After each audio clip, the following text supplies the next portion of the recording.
trying to reach 80% completion, and this time it's one of the biggest cleanups I've done.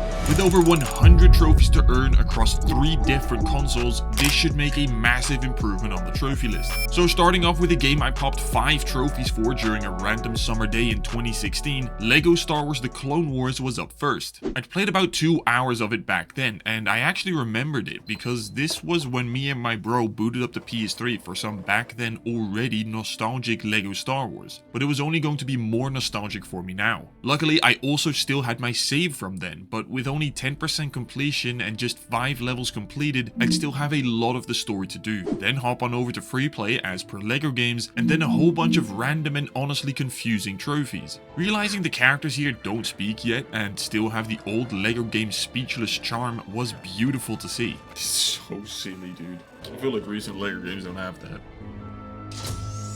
Peak LEGO Switch. Don't know how to explain that. Ooh, fuck, that is a gorgeous sound.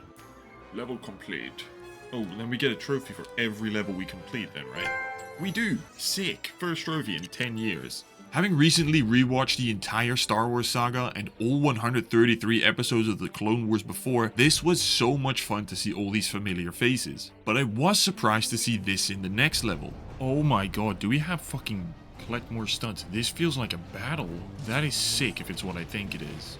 Dude, it's like, I used to play a game on the DS. I forget what LEGO Wars, LEGO Battles. You'll see it right here.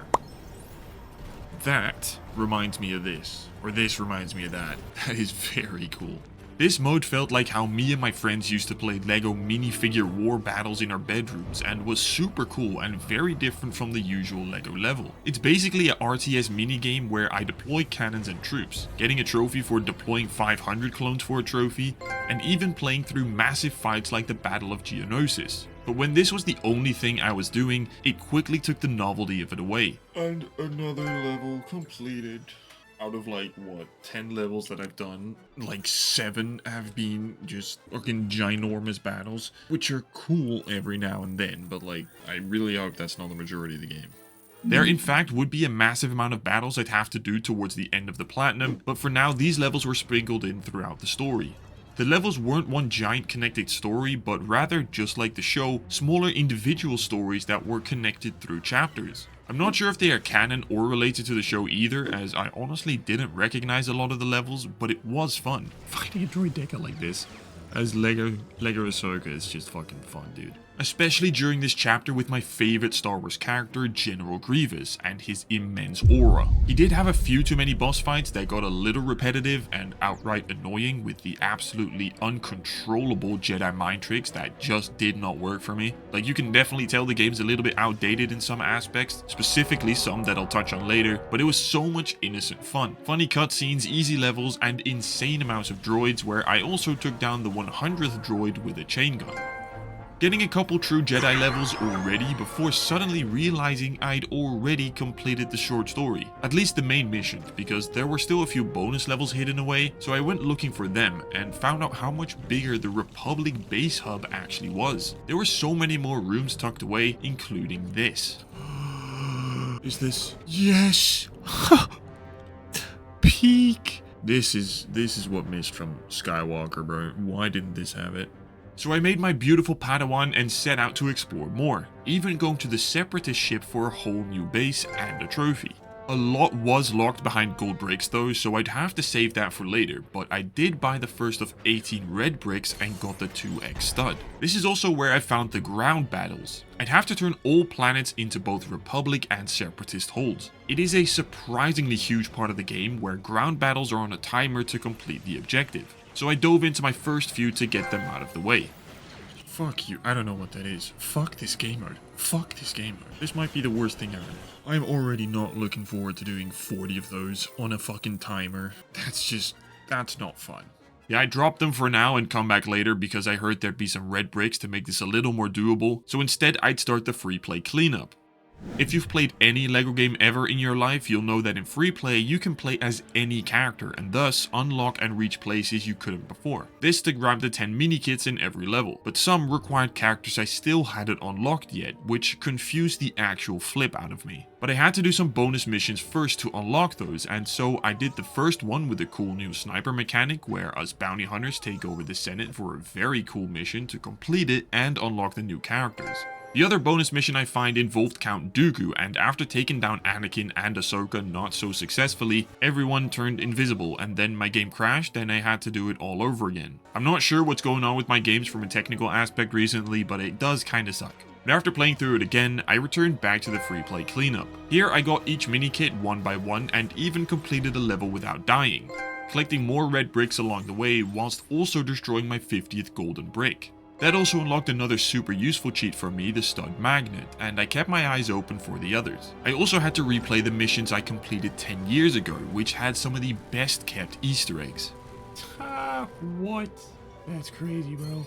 What? Dude, I actually still need to clean that game up too. These OG levels I played originally actually had a bunch of indie Easter eggs, which was so funny and not something I think we'd get in modern LEGO games. What the fuck?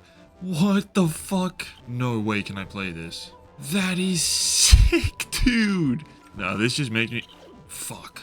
This just makes me want to hop on LEGO Indiana Jones like right now.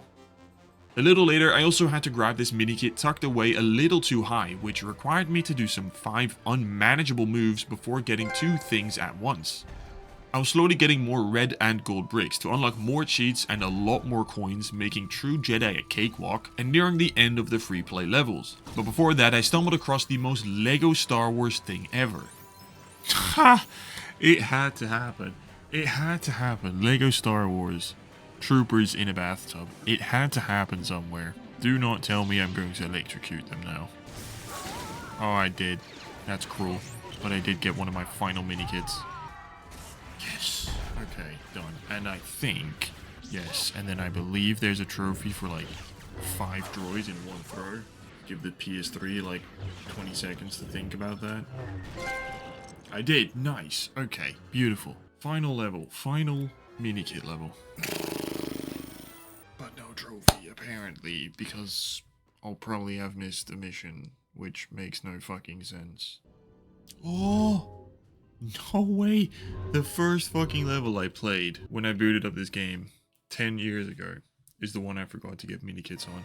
It is a peak level though. This is Clone Wars. This was the last level to clean up, and it also was the one level you think of when talking about Clone Wars, but it shows just how confusing a trophy cleanup can be if you drop it for so many years. With all mini-kits unlocked, I decided to start buying all the characters in the hub, which requires you to walk up to them and buy them, which is a crap system if you ask me, but hey, it's 15 years old, I'll allow it. And with those, I was also doing space missions, which sometimes were awful, but mostly just find super easy shoot X amount of things for studs. But when landing, I landed back with Lando for a funny trophy.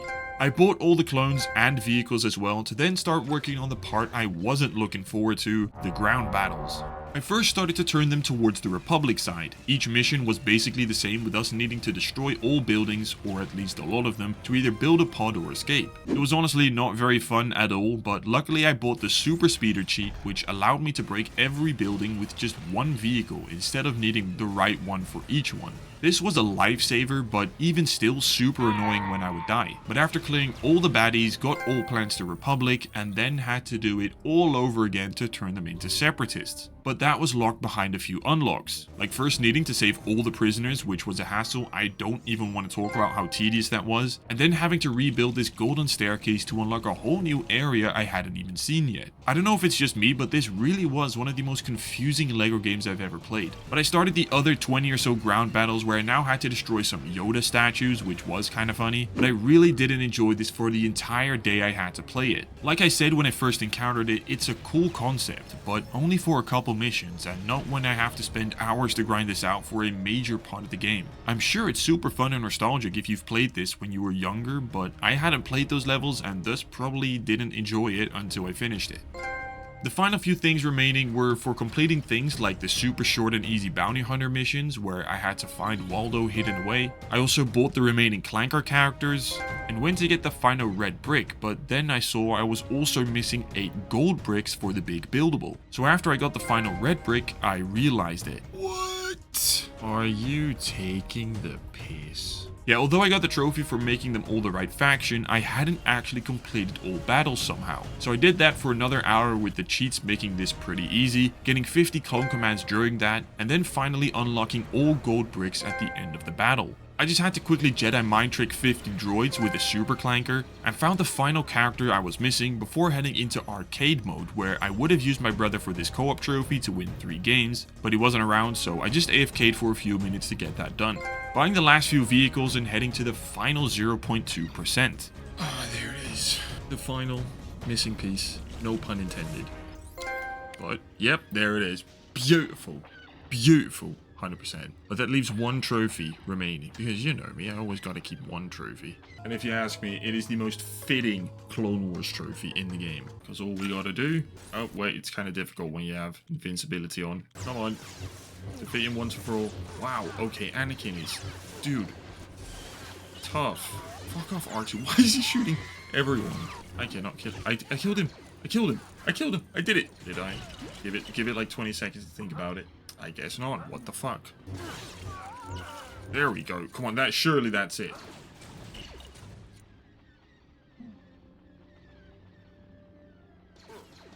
What? Oh, it is. Let's fucking go. The Chosen One. Chosen One's been defeated. Fuck yeah. What a nostalgic platinum.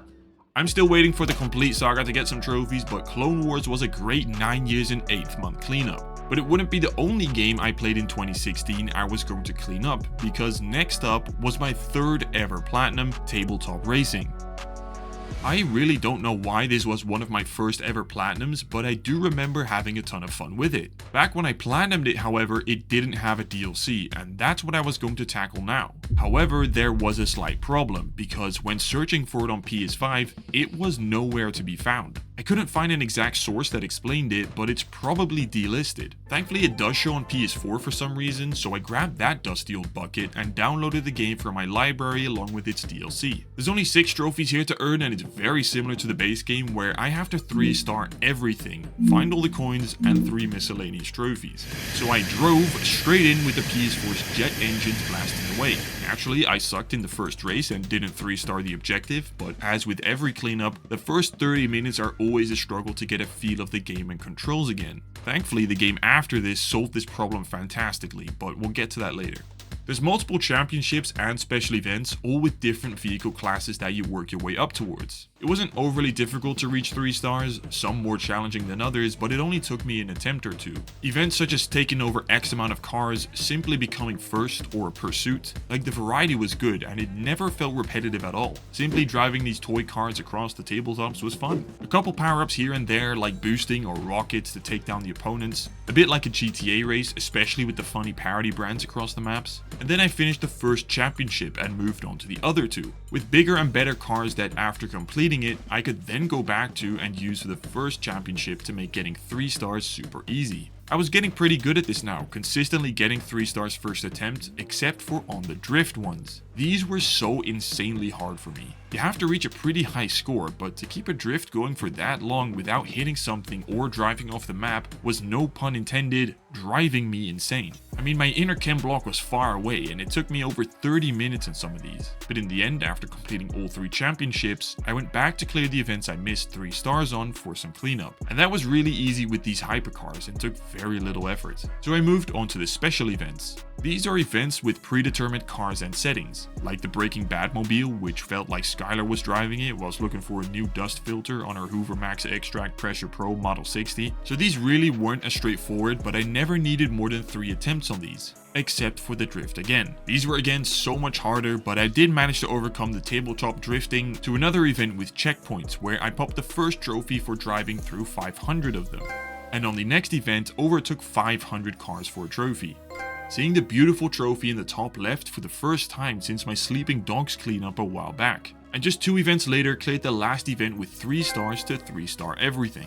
Next, I did some collectible hunting by finding the coins on each layout and track, which were pretty well tucked away, and also discovered shortcuts and ways to break the purple glowy things, which I hadn't used at all but would have made my life a lot easier had I done that, but okay. But finding all 12 coins across both maps for 2 separate trophies, and then headed back to the yellow snow piste to simply have to freeze 4 cars at once with a power-up. I lined up and shot the ice to 100% my 3rd ever platinum for one of the most fun and simplest easy cleanups I have done possibly in this entire series.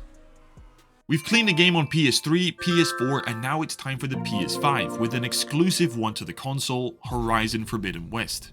I actually spent 48 hours with it and I platinumed this a couple months after launch, and it was one of the first big PS5 games I played. But just like the previous game, it didn't have a DLC back then, and it was now time to jump into the Burning Shores that I was super excited to play and wanted to play for ages. Finally time to see what it's about. Well, no, it actually ain't, because there's also an NG Plus DLC, and I was going to play through that on Ultra Hard first to also get familiar with the story again. And that's where the one thing I have repeatedly asked for was finally available. A welcome back tutorial. Woo! Like, I was super happy to see this because it's exactly what I needed to get familiar with the controls and systems again. But it also bombarded me with pop-ups every 3 seconds, so I was still a little overwhelmed, not gonna lie. But it was great to have this feature, and more games desperately need this.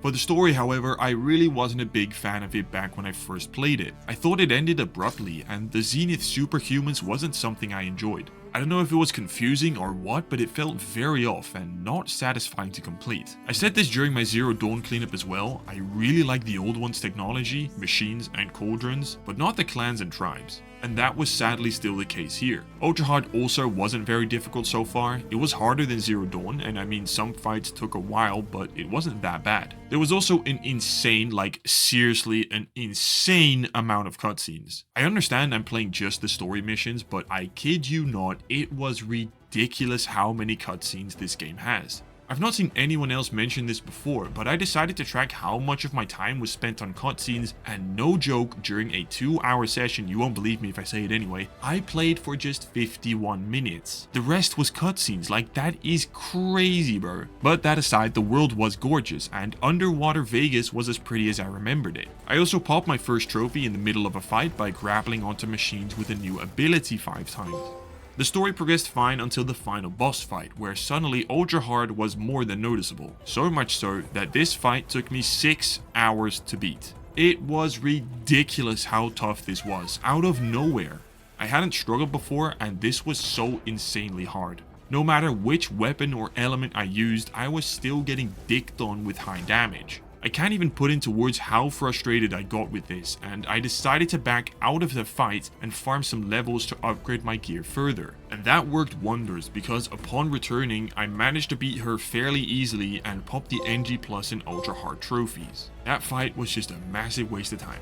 I again felt like the story ended prematurely, and I still really wasn't a fan of the Zeniths. But it wasn't the end of NG+, as I decided to play through the story again on story difficulty this time, because when starting Ultra Hard, you can't back down in difficulty, and I really didn't want to suffer any more during the Burning Shores. So I played through this on my portal, and it low-key wasn't even an issue for me, as I unlocked more champions tokens after each mission that I would need a lot of to unlock all the NG Plus weapons and face paints for. Even getting a trophy for reaching level 60 already, and then speedran further to finish it for a second time. Meaning it was finally time to play the part I was actually looking forward to playing. Well, honestly, with the amount of hours I've already put into this game, I low-key thought I'd already have finished it, but only now is it time to start. The reason why I even wanted to come back to this game, because I'm genuinely excited to play this, but it's taken a lot longer to get to this point, but it's finally going.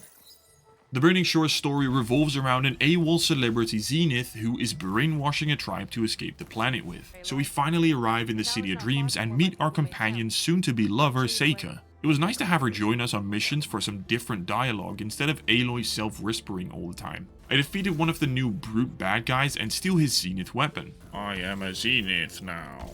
I will fly into space to save myself 1,000 years from now. God, I really don't like the Zenith things, dude. I pop a trophy at the end of the mission and could slowly feel the tension between the ladies rise. The broken down LA was a gorgeous city that was a little different to most of the base game. And the story takes us to a Jurassic Park and volcano where we navigate through some fetch quests, and we'd have to come back to that later for a collectible trophy. But it turns out celebrity Zenith Landro is slowly restoring a Horus, the massive machines you see resting across the horizon landscape. And that was this DLC's final boss fight. Oh shit, that is cool. Finally seeing these things awake, and presumably fighting it. It's fucking sick, I won't deny that. Holy shit, dude. This reminds me of Ragnarok. Ragnarok was sick when it happened. This is low-key reminding me of it. This is fucking insane. Holy shit, dude. Horus. All machines. Yes, that is a fucking machine. Where's the heatsink, bro? Oh, that thing's fucking strong. Dude. I literally cannot evade that fast. Dude, I have no fucking health. That's huge. No. Let me hit it one more time. Please, please, please, please, please, please, please, please, please. Do you have blueberries? You do not. Fuck. I have no health, bro. Berries. Berries. We are so back. What do I shoot now? Do I get on that? No way. Oh, I do have to get on. No way. Conveniently placed platforms to jump up and down. Peak. Alright, we got one more. Definitely. It's always 3. Oh my god, dude, my controller's fucked during boss battle. My controller's fucked during a boss battle.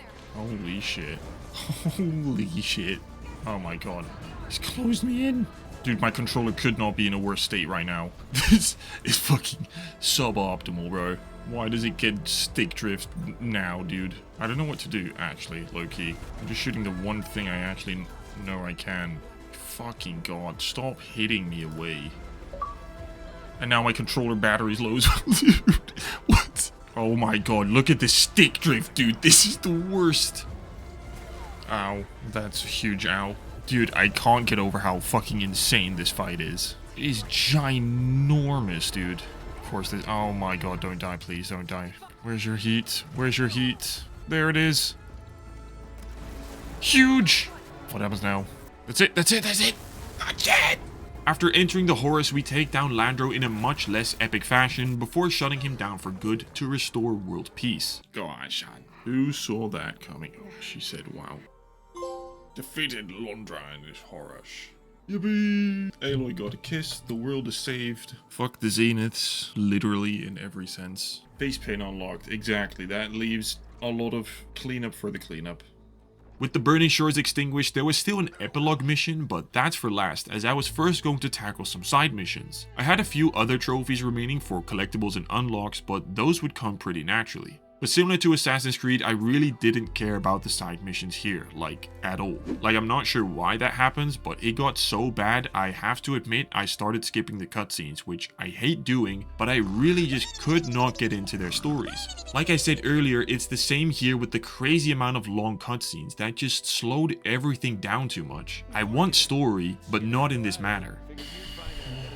Dude, I just cannot get into these characters. This world, this lore, these clans, I just can't. I'm sorry, I just can't. I did get a trophy for completing one after skipping the cutscene, you know, I won't lie, and then upgraded my Zenith weapon for another. Next up were some uninspiring follow the marker aerial missions. There were 5 of them, and for one of them I had to kill a Stormbird dance with dragon style before the final one where we see Los Santos. I went to find 5 dino figurines across the map to then enter the codes for them at the Jurassic Park. Then headed into something I liked more with the one cauldron in this DLC, which contained a whole hive of these flying insect bots and an apex frog, but I override the cauldron for another simple trophy. After that I realized there was a third collectible trophy, so I found 7 random trinkets across the map before Sea of Thieves style digging up the treasure at X marks the spot. Next I killed more of those flying insects, but whilst gliding this time, and then the giant frog stood next to them to clear 2 combat trophies. And that left just 1 trophy in each DLC, one for finishing the epilogue and another for unlocking all NG Plus items. I still had a lot more champions tokens to go than I was expecting, even after playing through the story twice and the entire Burning Shores campaign, so I was forced to go back to the base game to complete more enemy camps and cauldrons. This just to farm more tokens for a couple unlocks, and this honestly really killed my mood because I was kinda over the game at this point. Shooting enemies and climbing yellow paint had lost its spark, but I did that until I had had 3 tokens left, which is the equivalent of 1 big camp or main mission. So I thought completing the epilogue with silence for the last time would reward me with more tokens. I am grateful for your extraordinary contributions.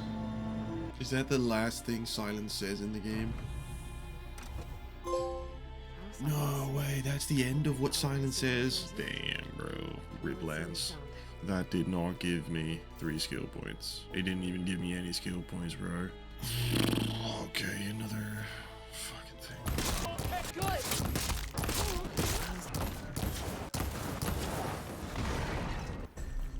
20 champion tokens. Fucking finally. That added another 90 minutes to this game in what was already a game I spent way more hours in than I ever imagined it would take. Where is this die? All I had to do to 100% the game was buy the last outfits, dyes and face paints, but I had some trouble finding the last dye because I just couldn't find it anywhere, so I spent a while looking for it before. Fucking finally. Oh my god. I don't even know how long that took me to find, but fuck this trophy specifically. I just did not have fun with that at all. The game overall, man, I love certain parts of it, and I don't want to say I hate certain parts because it's kind of a strong word, but I really dislike some others, so I'm kind of torn. I hate it and I love it, but it is a beautiful 100%, so let's go. That's the beauty of trophy hunting, where sometimes you love a game and sometimes you realize it isn't what you hoped it to be. But I did clean up a lot of trophies and made a nice impact on the completion percentage. If you want to see me clean up Zero Dawn from earlier, then check out this video. And that's it. See ya!